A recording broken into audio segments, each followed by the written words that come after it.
পৃথিৱীৰ নিয়মবোৰ বৰ অদ্ভুত।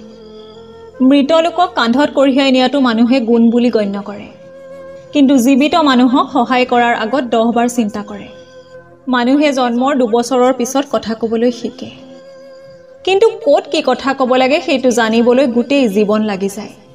এই পৃথিৱীত ভাল মানুহবোৰেই আটাইতকৈ বেছি কষ্ট পায়, কাৰণ তেওঁলোকে সকলোকে ঠগিব নোৱাৰে। এই পৃথিৱীত দুজন মানুহক বহুত বেছি ভাল পোৱা উচিত। এজন হ'ল যিগৰাকীয়ে আপোনাক জন্ম দিছে, আৰু আনজন হ'ল যাক পাবলৈ আপুনি জন্ম লৈছে। চকু পানী তেতিয়াই আহে যেতিয়া কথাবোৰে বুকুত আহি আঘাত কৰে। ভাল মানুহৰ সংস্পৰ্শত থাকক।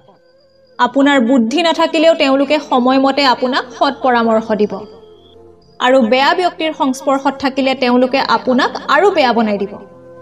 জীৱনত বিফলতা আহিবই, সেইবাবে জীৱনত কেতিয়াও হাৰ মানি নল'ব। মনত ৰাখিব, প্ৰতিটো অন্ধকাৰ ৰাতিৰ পিছত এটা সুন্দৰ ৰাতিপুৱা আহে। আন কাৰোবাৰ বাবে অপেক্ষা কেতিয়াও নকৰিব। আপুনি যিমানখিনিলৈকে পাৰে নিজেই কৰক, কিন্তু আনৰ ওপৰত নিৰ্ভৰ কেতিয়াও নকৰিব।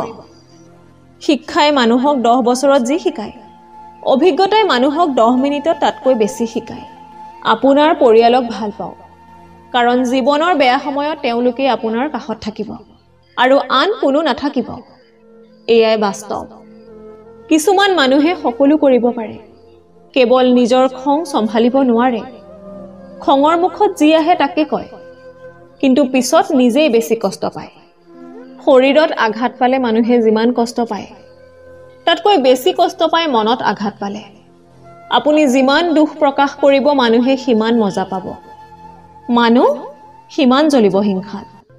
যদি আপুনি সঁচাকৈয়ে কাৰোবাক ভাল পায়, তেন্তে তেওঁৰ অতীতৰ কথাবোৰ কৈ খুচৰি নাথাকিব।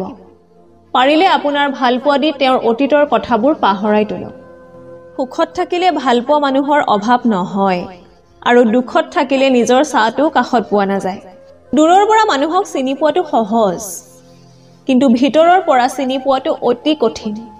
সকলো আঘাতৰ প্ৰতিশোধ ল'ব নালাগে।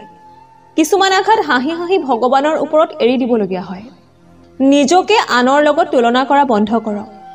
আপোনাৰ যি আছে তাতেই সন্তুষ্ট হওক, তেতিয়াহে আপুনি সুখী থাকিব পাৰিব। বাস্তৱতা কিমান কঠিন তেতিয়াই বুজি পাব, যেতিয়া বিপদৰ সময়ত অতি ঘনিষ্ঠ মানুহবোৰ আঁতৰি যাব আপোনাৰ কাষৰ পৰা। জীৱনত কষ্ট দিয়া মানুহ বহুত পাইছোঁ, কিন্তু কষ্ট বুজি পোৱা মানুহ এতিয়াও পোৱা নাই। সময় কাৰো বাবে ৰৈ নাথাকে, গতিকে সময়ৰ লগত নিজকে খাপ খুৱাবলৈ শিকক।